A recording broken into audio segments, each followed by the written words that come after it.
التحول الكراغلي إلى تركماني في سوريا، دراسة أكاديمية تاريخية جينية اجتماعية في إعادة تشكل الهوية العثمانية. الفصل الأول: الإطار التاريخي لتكون الكراغلة في سوريا العثمانية. يعود أصل مصطلح كراغلة إلى الكلمة التركية العثمانية كولوغو، المكونة من كلمتين: كول أي العبد أو الجندي المنتمي للسلطان، وأوغلو أي الابن، في إشارة إلى أبناء الجنود العثمانيين وخاصة الإنكشارية الذين تزوجوا من نساء محليات أو من السبايا والجواري اللواتي جلبت من مناطق بعيدة كالقوقاز والبلقان والأناضول وشمال إفريقيا. حمل هذا المصطلح دلالة مزدوجة، فهو يمنح صاحبه ارتباطا بالمؤسسة العسكرية العثمانية، وفي الوقت ذاته يضعه في مرتبة اجتماعية وسطى بين النخبة العسكرية والسكان المحليين. في بداياته ظهر المصطلح في شمال إفريقيا في الجزائر وتونس وطرابلس الغرب للدلالة على فئة متوسطة بين الأتراك والسكان العرب. ومع توسع الدولة العثمانية في المشرق العربي بعد عام 1516 انتقلت الظاهرة نفسها إلى بلاد الشام، وإن دون استخدام رسمي للتسمية. كانت الحاميات العثمانية المنتشرة في دمشق وحلب وحمص ودرعا تتكون من جنود انكشاريين وضباط إداريين يعيشون في بيئات محلية. ومع مرور الوقت حدث تزاوج واسع بين هؤلاء الجنود والنساء المحليات أو الجواري، فظهر جيل جديد يجمع بين الملامح الشرقية والمتوسطية والبلقانية.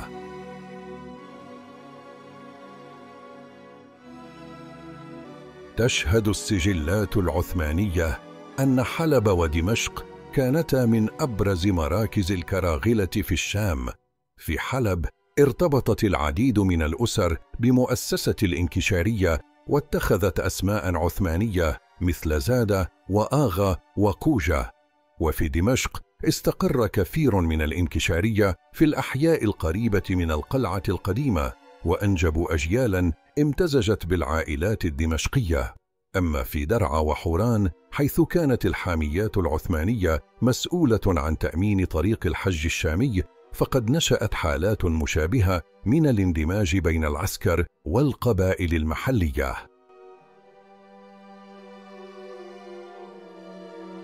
مع إصلاحات التنظيمات العثمانية في القرن التاسع عشر، تغير الإطار القانوني والاجتماعي لهذه الفئة، إذ ألغت الدولة الامتيازات العسكرية القديمة، وأصبح جميع السكان رعايا عثمانيين متساويين في الحقوق والواجبات. وهكذا فقد الكراغلة مركزهم الطبقي المميز، وبدأوا بالانصهار في المجتمع المدني.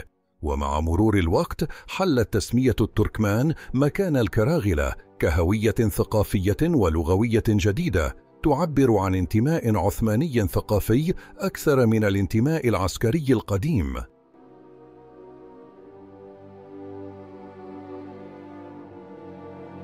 الفصل الثاني: التحول من الكراغلة إلى التركمان.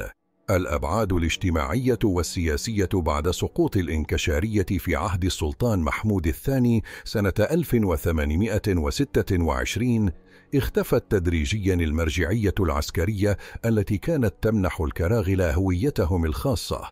ومع إصلاحات التنظيمات أصبحت المواطنة العثمانية تعتمد على اللغة والثقافة والانتماء الديني، لا على الأصل العرقي أو الطبقي. في هذه البيئة الجديدة بدأ الكراغلة يقدمون أنفسهم على أنهم تركمان، أي جزء من النسيج الثقافي العثماني، لا مجرد أبناء جند قدامى.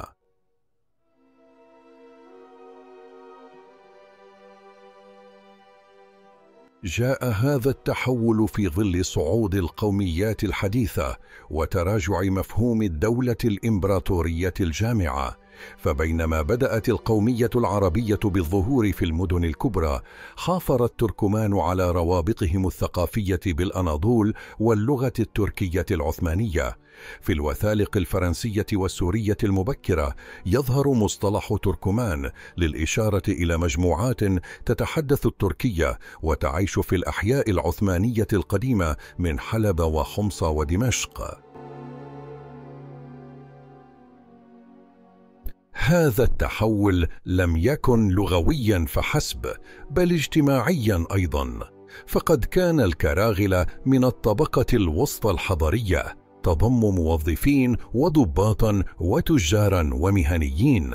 ومع نهاية القرن التاسع عشر اندمجت هذه الطبقة تدريجيا في المجتمع المدني الجديد، لكنها احتفظت بعادات عثمانية واضحة: احترام السلطة، الاعتزاز بالانضباط، والميل إلى التعليم والانفتاح.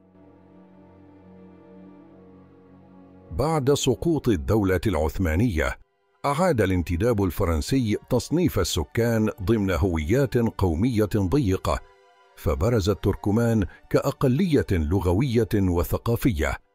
ومع استقلال سوريا عام 1946 اندمج التركمان تماما في الدولة الوطنية الجديدة، لكنهم حافظوا على لغتهم في بعض القرى والمدن وعلى الذاكرة الجمعية التي تربطهم بالماضي العثماني.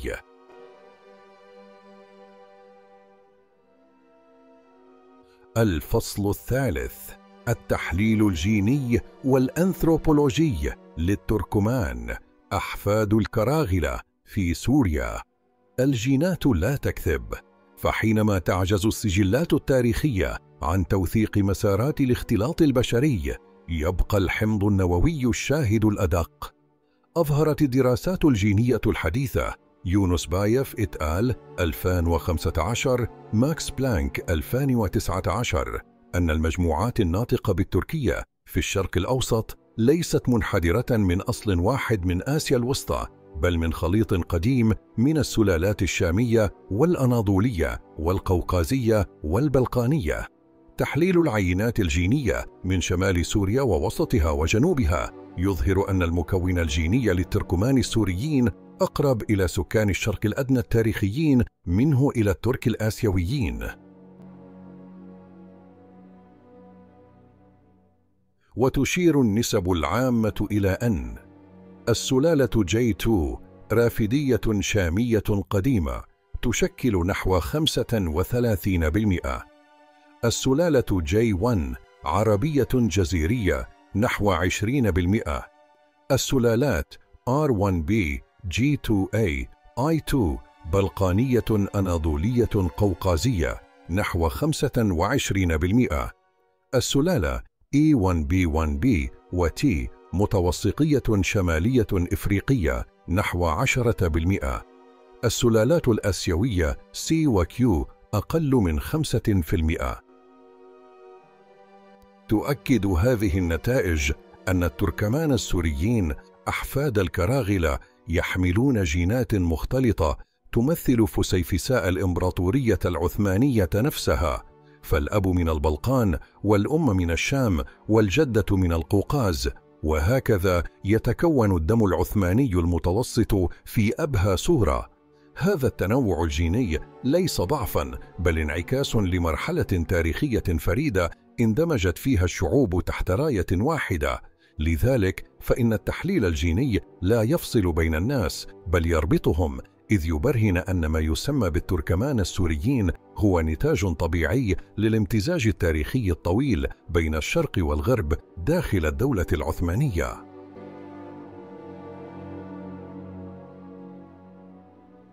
الفصل الرابع: التحليل الاجتماعي والثقافي، من الهوية العسكرية إلى الهوية المدنية الحديثة بعد زوال المؤسسة العسكرية التي أنجبت الكراغلة.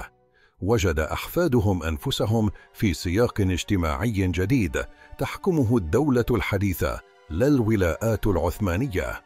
تحولت الهوية من كونها عسكرية مغلقة إلى ثقافية مدنية. في المدن الكبرى مثل حلب ودمشق. أصبحت العائلات ذات الأصل الكراغلي جزءاً من الطبقة المتعلمة الجديدة. احتفظت هذه العائلات بموروث عثماني في السلوك والانضباط، لكنها تبنت في الوقت ذاته التعليم الحديث والانخراط في الحياة المدنية. ومع مرور الزمن أخذت اللغة التركية تتراجع لصالح العربية، وبقيت بعض مفرداتها في اللهجات الحلبية والحمصية كشاهد ثقافي على عمق الامتزاج بين اللغتين. شهد القرن العشرون محاولات متكررة لإحياء التراث التركماني ضمن الإطار السوري الوطني، فقد تأسست جمعيات ثقافية تركمانية في حلب ودمشق منذ الخمسينيات، وشاركت في المشهد الثقافي العام دون نزعة انفصالية. كان الانتماء الثقافي بالنسبة للتركمان ذاكرة أكثر منه هوية سياسية، وهكذا تبلورت شخصية التركمان السوريين كهوية حضارية متسامحة تتبنى روح الانضباط العثماني، لكنها منفتحة على البيئة العربية الحديثة. الفصل الخامس: الخاتمة. الدم الذي لا يكذب. الدم هو الذاكرة الصامتة للتاريخ. تتبدل الدول وتتعاقب اللغات وتمحى السجلات، لكن الجينات تظل تحفظ الحقيقة في عمق الخلايا. إن الكراغلي الذي صار تركمانيا لم يغير أصله، بل أعاد تأويله. فالهوية ليست سجنا للنسب، بل مسارا للتطور الواعي.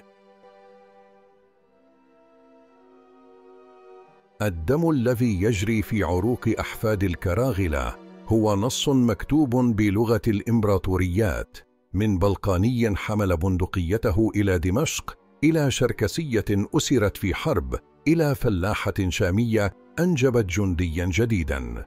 من هذا الخليط ولد الإنسان العثماني الذي تجاوز حدود العرق والدين والجغرافيا. التركمان السوريون اليوم هم المرايا الأخيرة لتلك الإمبراطورية التي تماهت فيها الأعراق تحت هوية ثقافية واحدة. إنهم شهادة حية على أن التاريخ لا يمحى بالسياسة، وأن الدم لا يكذب. لقد كشف هذا البحث من خلال تتبع المسار التاريخي والجيني والاجتماعي لفئة الكراغلة في سوريا أن التحول إلى الهوية التركمانية لم يكن حادثاً عارضاً، بل نتيجة حتمية لمسار طويل من التفاعل بين الإمبراطورية والمجتمع المحلي. فالكراغلة بوصفهم نتاجاً لعلاقة بين العسكر والجواري كانوا المرآة التي انعكست فيها معادلة السلطة والثقافة في العهد العثماني. وعندما سقطت الإمبراطورية أعاد أحفادهم بناء هويتهم على أساس اللغة والذاكرة، فصاروا تركماناً يحملون الماضي في دمائهم والحاضر في ألسنتهم. التحليل الجيني أثبت أن هؤلاء ليسوا سلالة آسيوية نقية، بل مزيج شرقي متوسطي أناضولي، ما يجعلهم نموذجاً بيولوجياً لثقافة الانفتاح والتفاعل التي شكلت أساس الوجود العثماني في المشرق. أما التحليل الاجتماعي فأظهر قدرتهم على الانتقال من بنية عسكرية مغلقة إلى مجتمع مدني متنوع يحتفظ بخصائص الانضباط والتوازن والاعتدال. في ضوء ذلك يمكن اعتبار التركمان السوريين المنحدرين من أصول كراغلية تجسيداً حيوياً لفكرة الهوية المركبة التي تتجاوز التعريفات القومية الضيقة.